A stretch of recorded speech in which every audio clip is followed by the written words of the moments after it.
കീർത്തനം ഉള്ളിൽ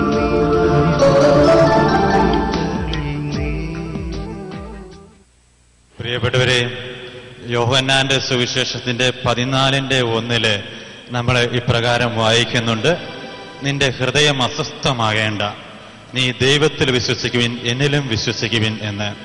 അവിടുന്ന് വാഗ്ദാനങ്ങളിൽ വിശ്വസ്തനാണ്.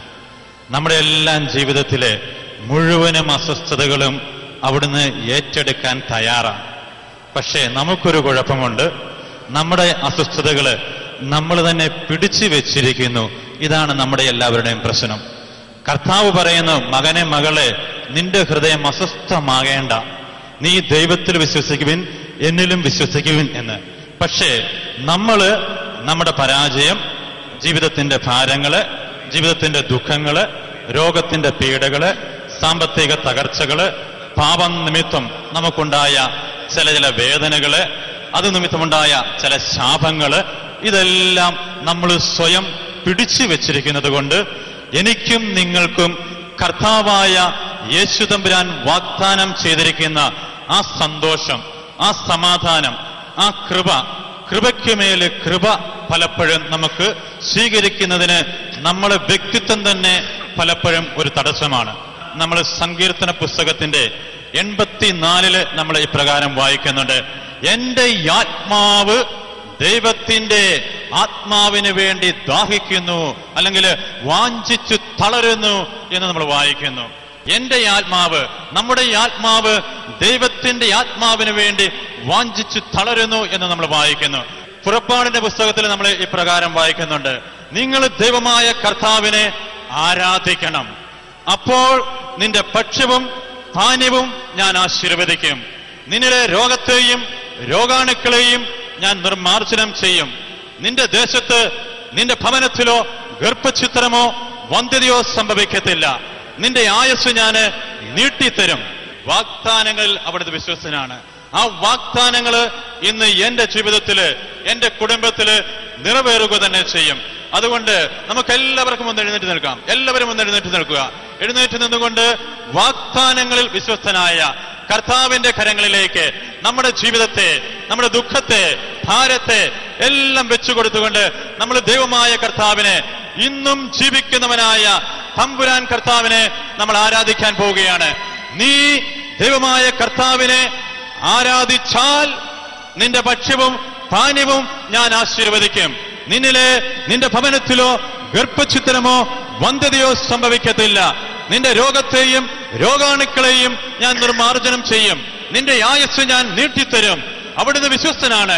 അതുകൊണ്ട് കരങ്ങളെല്ലാം ഉയർത്തി, കണ്ണുകളെല്ലാം അടച്ച് സന്തോഷത്തോടുകൂടി എല്ലാവരുടെയും ഹൃദയത്തിന്റെ ഭാരങ്ങള് ഉദ്ധിതനായ കർത്താവിന്റെ കുരിശിലേക്ക് ഇറക്കി വെച്ചുകൊണ്ട് എല്ലാവരും പ്രാർത്ഥിച്ചോട്ടെ. എല്ലാവരും പ്രാർത്ഥിക്കുക. കരങ്ങൾ ഉയർത്തിപ്പിടിച്ചുകൊണ്ട് പ്രാർത്ഥിക്കുക. എല്ലാവരും സ്തുതിച്ച് പ്രാർത്ഥിച്ചോട്ടെ. എല്ലാവരും പ്രാർത്ഥിച്ചോളുക. നിങ്ങളുടേതായ ഭാഷയില്, നിങ്ങളുടേതായ ഭാഷയില്, നിങ്ങളുടേതായ ശബ്ദത്തില്, നിങ്ങളുടേതായ ചിന്തകളില് നിങ്ങൾ ഓരോരുത്തരും നിങ്ങളുടെ ഹൃദയത്തിന്റെ വികാരങ്ങള്, ഹൃദയത്തിന്റെ ചിന്തകള്, ഹൃദയത്തിന്റെ ഭാരങ്ങള് എല്ലാം ജീവിക്കുന്നവനായ കർത്താവിന്റെ ഹൃദയത്തിലേക്ക് ഒഴുക്കിക്കൊണ്ട് എല്ലാവരും പ്രാർത്ഥിക്കട്ടെ. എല്ലാവരും പ്രാർത്ഥിച്ചോട്ടെ. എല്ലാവരും യേശുവിനെ നാമം വിളിക്കുക. യേശു നാമത്തിന്റെ ശക്തി, യേശു നാമത്തിന്റെ ശക്തിയില് വലിയ കൃപകള്, വലിയ അനുഗ്രഹങ്ങള് ഈ സമൂഹത്തിലേക്ക് അവിടുന്ന് വാരിപ്പോരി വർഷിക്കുന്നു. എല്ലാവരും പ്രാർത്ഥിക്കുക. Hallelujah, hallelujah, hallelujah.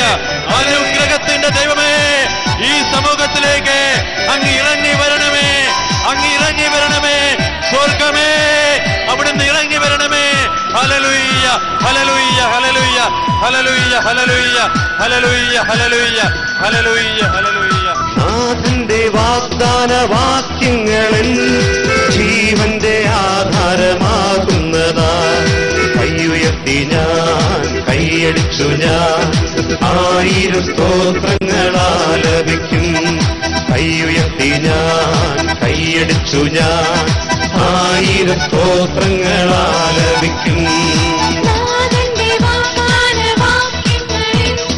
ജീവന്റെ ആധാരമാകുന്നതാ. കൈയുയർത്തി ഞാൻ, കൈയടിച്ചു ഞാൻ, ആയിരം സ്തോത്രങ്ങൾ ആലപിക്കും.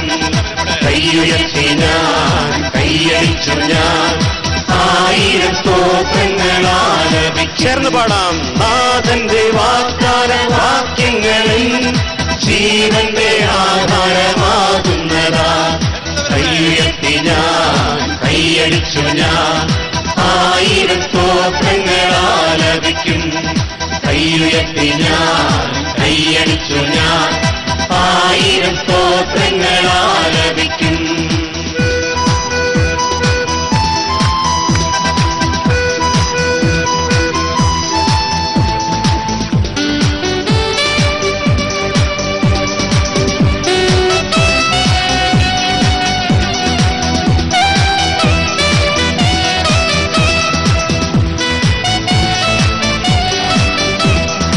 ഭയപ്പെടേണ്ട, തെല്ലും ഭയപ്പെടേണ്ട, കടലല കണ്ടു നീ ഭയപ്പെടേണ്ട. ഭയപ്പെടേണ്ട, തെല്ലും ഭയപ്പെടേണ്ട, കടലല കണ്ടു നീ ഭയപ്പെടേണ്ട.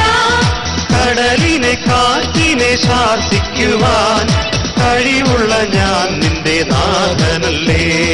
കടലിനെ കാറ്റിനെ ശാസിക്കുവാൻ കഴിവുള്ള ഞാൻ നിന്റെ നാഥനല്ലേ. നാഥന്റെ വാഗ്ദാന വാക്യങ്ങളിൽ ജീവന്റെ ആധാരമാകുന്നതാ. കൈയുയർത്തി ഞാൻ കൈയടിച്ചു ഞാൻ ആയിരം സ്തോത്രങ്ങൾ ആലപിക്കും. കൈയുയർത്തി ഞാൻ കൈയടിച്ചു ഞാൻ ആയിരം സ്തോത്രങ്ങൾ ആലപിക്കും.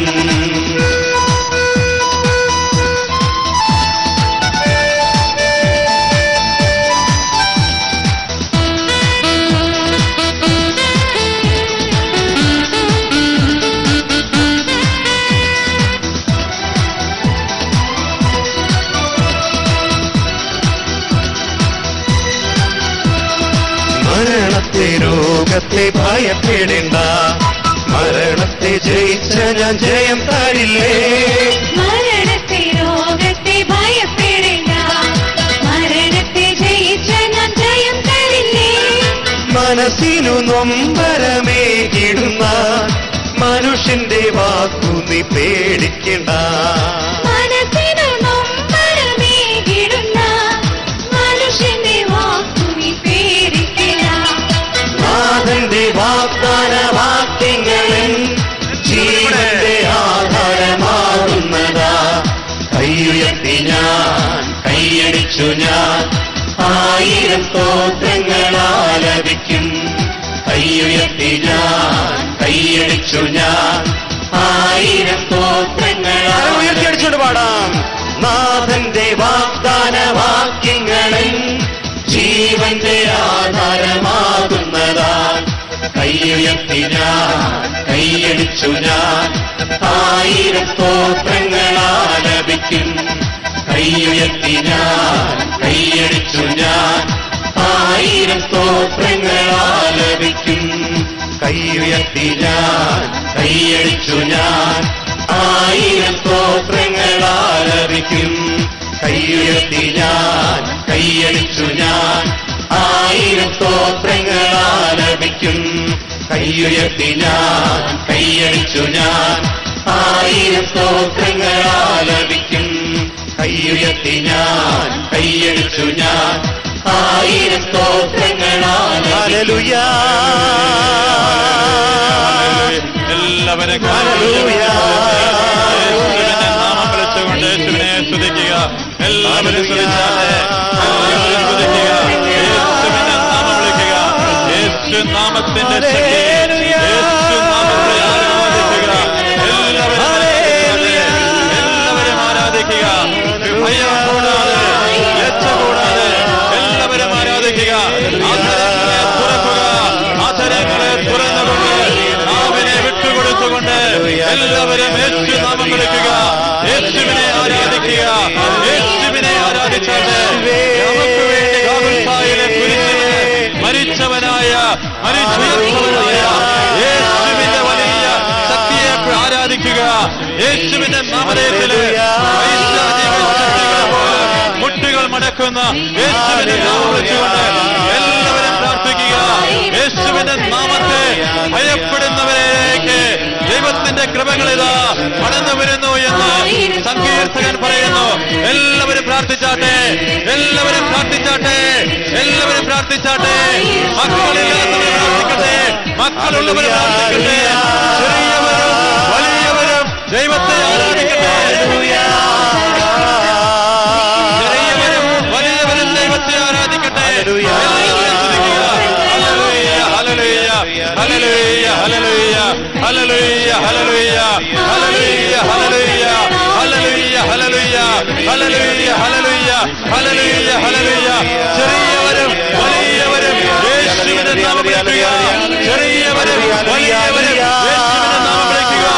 വിദ്യാഭ്യാസമുള്ളവരും വിദ്യാഭ്യാസമില്ലാത്തവരും യേശുവിന്റെ നാമം വിളിക്കുക. എല്ലാവരും വിളിക്കട്ടെ. ഹൃദയത്തിലേക്ക് ദൈവത്തെ വിളിക്കുക. എല്ലാവരും വിളിക്കുക.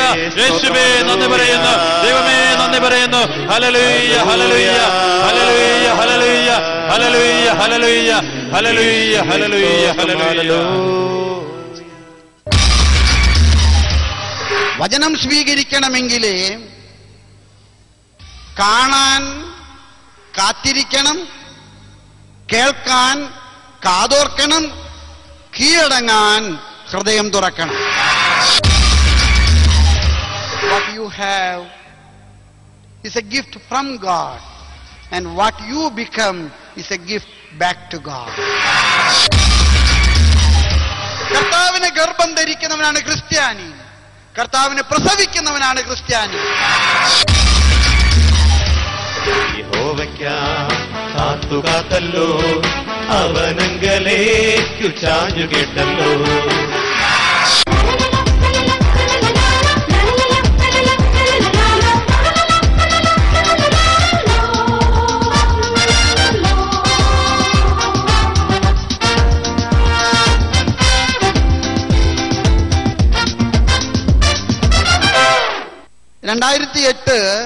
കേരളത്തിലെ കത്തോലിക്ക സഭ വചനവർഷമായിട്ട് ആചരിക്കുകയാണ്.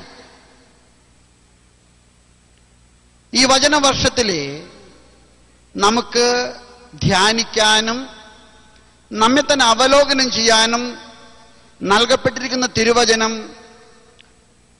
യോഹന്നാൻ 6:63 ഞാൻ നിങ്ങളോട് ഈ പറഞ്ഞ വചനങ്ങള് ആത്മാവും ജീവനുമാണ്. കർത്താവിന്റെ വചനങ്ങള് ആത്മാവും ജീവനുമാകാൻ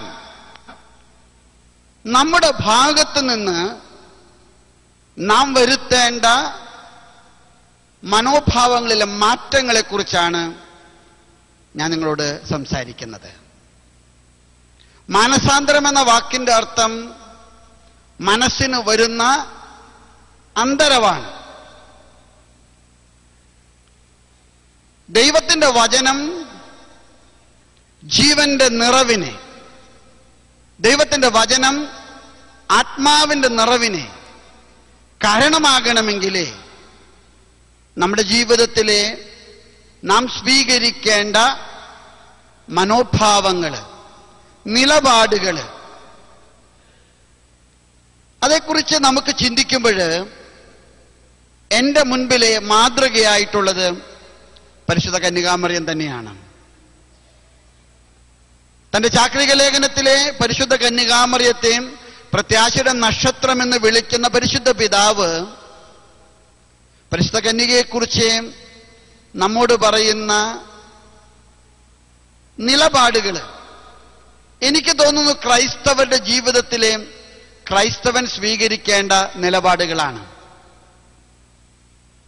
ഈ വചനവർഷത്തിലെ കേരളത്തിലെ കത്തോലിക്കരെ വചനം കൊണ്ട് നിറയാൻ, ആത്മാവ് കൊണ്ട് നിറയാൻ 3 കാര്യങ്ങൾ ചെയ്യണമെന്നാണ് നമ്മുടെ പിതാക്കന്മാരെ നമ്മൾ ഓർമ്മപ്പെടുത്തുന്നത്. 1, വചനം സ്വീകരിക്കുക. 2, വചനം ജീവിക്കുക. 3, വചനം പ്രചരിപ്പിക്കുക. യോഹന്നാൻ 6:63 ഞാൻ നിങ്ങളോട് പറഞ്ഞ വചനങ്ങള് ആത്മാവും ജീവനുമാണെന്നുള്ള കർത്താവിന്റെ വാക്കുകൾ നമുക്ക് വിശ്വസിക്കാം. പത്രോസ് കർത്താവിനോട് കൊടുത്ത മറുപടി നമുക്ക് ഏറ്റുപറയാം. ഞങ്ങൾ എങ്ങോട്ട് പോകുന്നു? നിന്റെ പക്കൽ നിത്യജീവന്റെ വചസ്സുകളുണ്ടല്ലോ. ഈ നിത്യജീവന്റെ വചനങ്ങള് നമുക്ക് സ്വന്തമാകാൻ, അപ്പോഴാണ് നമുക്ക് ജീവന്റെ നിറവുണ്ടാകുന്നത്, ആത്മാവിന്റെ നിറവുണ്ടാകുന്നത്. വത്തിക്കാൻ സൂനകദോസ് വിശുദ്ധ ഗ്രന്ഥത്തെക്കുറിച്ചുള്ള അതിന്റെ പഠനങ്ങൾ നൽകിയിരിക്കുന്നത് ദൈവാവിഷ്കരണം എന്ന ഡിഗ്രിയിലാണ്. ദൈവാവിഷ്കരണം എന്ന വലിയ സഭാപഠനത്തിലെ വിശുദ്ധ ഗ്രന്ഥത്തെക്കുറിച്ച് പറയുന്ന ഒരു തിരുവചനം ഇപ്രകാരമാണ്. പിതാക്കന്മാരുടെ പ്രസ്താവന ഇപ്രകാരമാണ്: മുറിക്കപ്പെടുന്ന ശരീരരക്തങ്ങളിലെ ഏതളവിലും തൂക്കത്തിലുമാണോ കർത്താവ് സന്നിഹിതനായിരിക്കുന്നത്, അതേ അളവിലും തൂക്കത്തിലും തന്നെ മുറിക്കപ്പെടുന്ന വചനത്തിലും കർത്താവ് അൾത്താരയിൽ സന്നിഹിതനാണ് എന്നതിനെ നമ്മെ ഓർമ്മപ്പെടുത്താൻ സഭ ഉപയോഗിക്കുന്ന പ്രതീകങ്ങളാണ് കത്തിക്കുന്ന ദീപങ്ങളും അർപ്പിക്കപ്പെടുന്ന ധൂപവും. കത്തോലിക്കരായിട്ടുള്ള നമ്മള് മുറിക്കപ്പെടുന്ന വചനത്തിലെ കർത്താവിന്റെ സത്യത്തിലും സജീവവുമായ സാന്നിധ്യമുണ്ടെന്നുള്ള കാര്യം വീണ്ടും ഉൾക്കാഴ്ചയോടുകൂടെ തിരിച്ചറിയാൻ ഇനിയും ദൂരം യാത്ര ചെയ്യേണ്ടിയിരിക്കുന്നു. നമ്മുടെ ജീവിതം ആത്മാവിൽ നിറയാൻ, നിത്യജീവനിലേക്ക് നിറയാൻ ഞാനും നിങ്ങളും തമ്പുരാന്റെ വചനത്തോട് ആഴമായിട്ട് ബന്ധപ്പെടാൻ പഠിക്കണം. വചനത്തോടുള്ള നമ്മുടെ ആത്മബന്ധം അനിതര സാധാരണമാം വിധത്തിൽ വളർത്തണമെങ്കിലേ നമ്മൾ സ്വീകരിക്കേണ്ട നിലപാടുകൾ 3 വചനം സ്വീകരിക്കണം, വചനം ജീവിക്കണം, വചനം പ്രചരിപ്പിക്കണം. വചനം സ്വീകരിക്കുക.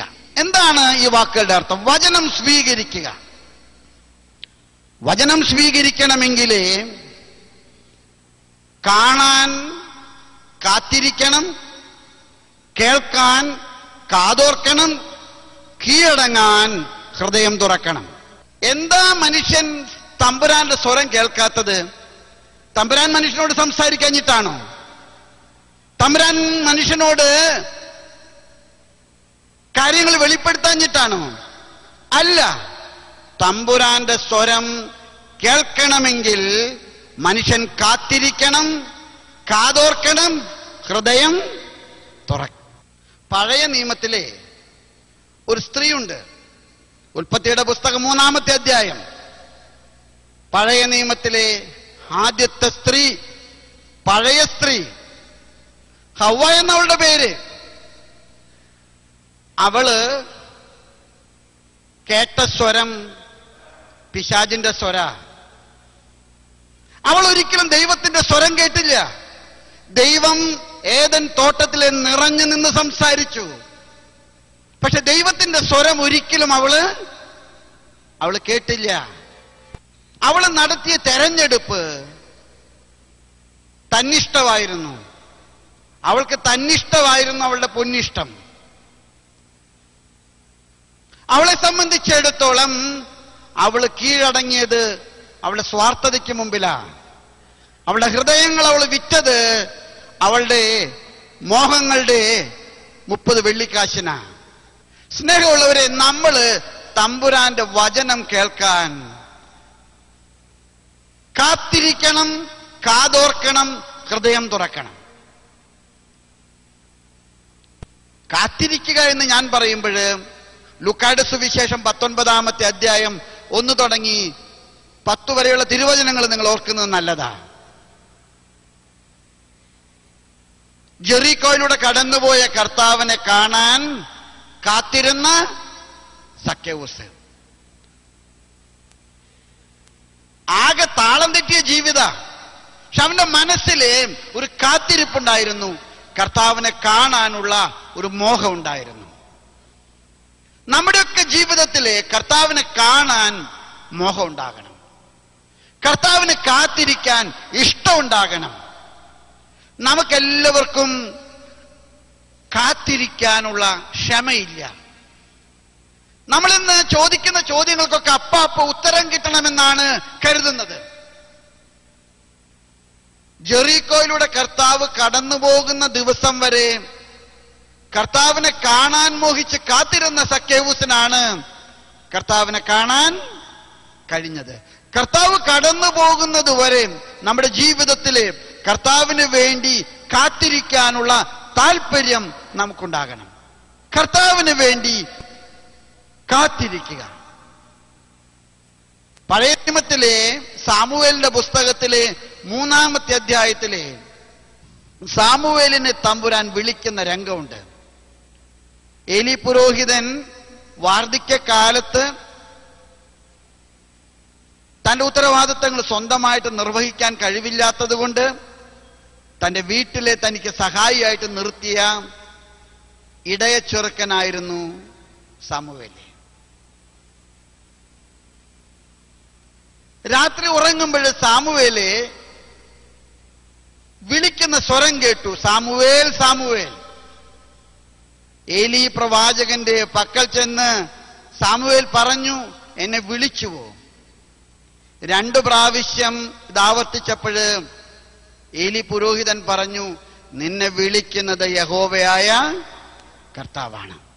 നിന്നെ വിളിക്കുന്നത് യഹോവയായ കർത്താവാണ്. അതുകൊണ്ട് തന്നെ നീ ഇനി വിളിക്കുമ്പോൾ കരങ്ങൾ ഉയർത്തി കാതുകൾ കൂർപ്പിച്ചുകൊണ്ട് ദൈവമായ യഹോവയോട് ചോദിക്കണം, സാമുവേൽ ഇതാ കാത്തു നിൽക്കുന്നു, നാദാ സംസാരിച്ചാലും. സാമുവേൽ കാത്തു നിൽക്കുന്നു, നാദാ സംസാരിച്ചാലും. സ്നേഹമുള്ളവരെ, നമ്മുടെ ജീവിതത്തിലെ കർത്താവിനെ കേൾക്കാൻ കാതോർക്കണം. നമ്മുടെ വ്യത്യസ്ത പ്രതിസന്ധികളിലെ പ്രശ്നസങ്കീർണമായ ജീവിതത്തിന്റെ നിരാശ പിടിച്ച താഴ്വരകളിലെ കർത്താവ് നമ്മളോട് സംസാരിക്കുന്നുണ്ട്. അത് കേൾക്കാൻ നമ്മൾ കാതോർത്ത് കരങ്ങൾ ഉയർത്തി പ്രാർത്ഥിക്കണം. നീ ചെവി ചായ്ച്ചാൽ നിന്നോട് ഞാൻ സംസാരിക്കും. നീ എന്നോട് ചെവി ചായ്ച്ചാൽ ഞാൻ നിന്നോട് ഉത്തരം കിട്ടാത്ത ഒരു പ്രശ്നവും ഈ ലോകത്തിലില്ല. പരിഹരിക്കാൻ പറ്റാത്ത ഒരു പ്രതിസന്ധിയും ഈ ലോകത്തിലില്ല. പക്ഷേ എന്റെ സ്വരം കാതോർക്കാൻ നിനക്ക് സന്മനസ്സുണ്ടാകണം. എന്റെ സ്വരത്തിന് വേണ്ടി കാത്തിരിക്കാൻ നിനക്ക് ക്ഷമയുണ്ടാകണം. മാത്രം പോരാ, കീഴടങ്ങാനുള്ള ഹൃദയത്തിന്റെ താല്പര്യം. പഴയ നിയമത്തിലെ സ്ത്രീയെക്കുറിച്ച് ഞാൻ നിങ്ങളോട് പറഞ്ഞു. പുതിയ നിയമത്തിൽ ഒരു സ്ത്രീയുണ്ട്. അവള് കാതോർത്തവളാ, അവള് കാത്തിരുന്നവളാ, അവള് കീഴടങ്ങിയവളാ. അവള് പറഞ്ഞു, ഇതാ കർത്താവിന്റെ ദാസി, ഇതാ കർത്താവിന്റെ ദാസി, നിന്റെ വാക്കുപോലെ എന്നിലെ സംഭവിക്കട്ടെ. പഴയ സ്ത്രീ കേട്ടത് മരണത്തിന്റെ വൃത്താന്തമാണെങ്കിലേ പുതിയ സ്ത്രീ കേട്ടത് ജീവന്റെ മംഗളവാർത്തയാണ്. പഴയ സ്ത്രീ കേട്ടത് മരണത്തിന്റെ ദുരന്തമാണ്, പാപത്തിന്റെ ശാപമാണ്, തലമുറകൾക്ക് പങ്കിട്ടുകൊടുത്ത ശാപത്തിന്റെ സമ്പത്താണ് അവൾ വിലയ്ക്ക് വാങ്ങിയത്. എങ്കിലേ പുതിയ നിയമത്തിലെ സ്ത്രീ വിലയ്ക്ക് വാങ്ങിയത് ജീവന്റെ മംഗളവാർത്തയാണ്. ഇതാ കർത്താവിന്റെ ദാസി, നിന്റെ വാക്കുപോലെ എന്നിൽ സംഭവിക്കട്ടെ. അതുകൊണ്ട് വചനം സ്വീകരിക്കാൻ നമുക്ക് ജീവിതത്തിലെ ആന്തരികമായ നിലപാടുണ്ടാകണം. സ്നേഹമുള്ളവരെ, ഫുൾട്ടൻ ജീഷ്യൻ ഈ കാലഘട്ടത്തിലെ ഏറ്റവും കൂടുതൽ അറിയപ്പെടുന്ന വാഗ്മിയാണ്. അദ്ദേഹം എപ്പോഴും പറയാറുണ്ട്, തമ്പുരാന്റെ തരംഗവീതികൾക്ക് വേണ്ടി മനുഷ്യന്റെ ഹൃദയങ്ങളുടെ സ്വിച്ചുകൾ ഓണാക്കട്ടെ. വചനം ആത്മാവിൽ നിറയാനും ജീവിതത്തിൽ നിറയാനും നമ്മൾ ചെയ്യേണ്ട രണ്ടാമത്തെ നിലപാട്, വചനം ജീവിക്കണം. വചനം ജീവിക്കാൻ നമ്മൾ വിളിക്കപ്പെട്ടിരിക്കുന്നു. പരിശുദ്ധ കന്യകാമറിയത്തെക്കുറിച്ച്, സ്വന്തം അമ്മയെക്കുറിച്ച് യേശുവിന് ഒന്നേ പറയാനുണ്ടായിരുന്നുള്ളൂ: അവൾ വചനം കേട്ടവളും വചനം ജീവിച്ചവളുമാണ്. വചനം കേട്ടവള് മാത്രമല്ല, അവള് വചനം ജീവിച്ചവളാണ്. ആരാണ് എൻ്റെ അമ്മ?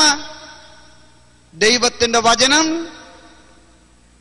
കേട്ടവള്, ദൈവത്തിന്റെ വചനത്തിന് കീഴടങ്ങിയവള്, അവളാണ് എൻ്റെ അമ്മ.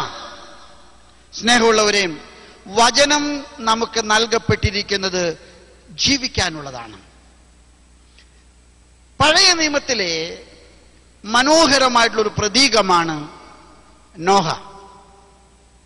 നോഹയെക്കുറിച്ച് ഞാൻ നിങ്ങളോട് പറയാതെ തന്നെ നിങ്ങൾക്കറിയാം. ഈ പ്രപഞ്ചത്തിലെ പാപം പെരുകിയപ്പോൾ ദൈവം നോഹയെ തെരഞ്ഞെടുത്തു. ദൈവം നോഹയോട് സംസാരിച്ചു. ദൈവം നോഹയോട് എന്താ പറഞ്ഞത്? ഞാൻ ഈ പ്രപഞ്ചത്തെ പ്രളയം കൊണ്ട് നശിപ്പിക്കാൻ തീരുമാനിച്ചിരിക്കുന്നു. ഈ പ്രപഞ്ചത്തെ നശിപ്പിക്കുമ്പോൾ ജീവന്റെ നിറവ് സൂക്ഷിക്കാൻ ഞാൻ നിന്നെ ജീവന്റെ നിറവ് സൂക്ഷിക്കാൻ ഞാൻ നിന്നെ തെരഞ്ഞെടുക്കുന്നു. അതുകൊണ്ട് ഞാൻ പറയുന്നത് പോലെ നീ എന്നോട് പ്രവർത്തിക്കുക. നോഹയോട് തമ്പുരാൻ പറഞ്ഞതാ, ഞാൻ പറയുന്നത് പോലെ നീ എന്നോട് പ്രവർത്തിക്കുക. നോഹ ചോദിച്ചു, എന്താണ് ഞാൻ ചെയ്യേണ്ടത്? ദൈവം പറഞ്ഞു, നീ ഗോഫേർ മരം മുറിക്കണം. ഞാൻ ചിലപ്പോഴൊക്കെ ചിന്തിച്ചിട്ടുണ്ട്, നോഹ മുറിച്ച മരം നോഹയുടെ സ്വന്തം ഇഷ്ടപ്രകാരമാണോ? അല്ല, നോഹ മുറിച്ചത് തമ്പുരാൻ കാണിച്ചു കൊടുത്ത, തമ്പുരാൻ തിട്ടപ്പെടുത്തിയ ഗോഫേർ മരമാണ്. ആ മരത്തിന്റെ അളവും നീളവും വീതിയും ഉയരമൊക്കെ നിശ്ചയിച്ചത് തമ്പുരാനാ. ആ മരം നീ എവിടെയാ മുറിക്കേണ്ടത്? 300 കാതം ഉയരത്തിൽ നീ അത് മുറിക്കണം. 50 കാതം വീതിയിലെ നീ അവ കഷ്ണങ്ങളാക്കണം. 30 കാതം ഉയരത്തിലെ നീ പേടകം നിർമ്മിക്കണം. ആ പേടകത്തിന്റെ ഉച്ചിയിലെ നീ ഒരു കിളിവാതിൽ ഉണ്ടാക്കണം. ഈ പേടകത്തിലേക്ക് നീ എല്ലാ പ്രപഞ്ചജാലങ്ങളെയും ജോഡി കണക്കിനെ സ്വീകരിക്കണം. നോക്കൂ പ്രിയമുള്ളവരെ, നോഹയ്ക്ക് തമ്പുരാൻ തന്റെ പദ്ധതി വിവരിച്ചു കൊടുക്കുന്നു. മനുഷ്യന്റെ ജീവിതം നോഹായുടെ പേടകത്തിന്റെ സമാനമായ പ്രതീകമാണ്. മനുഷ്യന്റെ ജീവിതം, എന്റെയും നിങ്ങളുടെയൊക്കെ ജീവിതം നോഹായുടെ പേടകത്തിന് തത്തുല്യമായിട്ടുള്ള പ്രതീകമാണ്. നമുക്കെല്ലാവർക്കും നമ്മുടെ ഉയരത്തിലും നമ്മുടെ അളവിലും നമ്മുടെ വണ്ണത്തിലുമൊക്കെ പേടകം നിർമ്മിക്കാനാണ് താല്പര്യം. പക്ഷെ തമ്പുരാന് ഒരു അളവുണ്ട്, തമ്പുരാന്റെ ഒരു നീളമുണ്ട്, തമ്പുരാന്റെ ഒരു വ്യാസമുണ്ട്. ആ അളവിലും ആ വണ്ണത്തിലും ആ വ്യാസത്തിലും പേടകം നിർമ്മിക്കുമ്പോഴാണ് അത് ജീവന്റെ നിറവിനെ കാരണമാകുന്നത്. മനുഷ്യൻ സ്വന്തം ഇഷ്ടമനുസരിച്ച് കാര്യങ്ങൾ നിർവഹിച്ചാൽ അവതാളത്തിലാകും. മനുഷ്യൻ തമ്പുരാന്റെ ഇഷ്ടമനുസരിച്ച്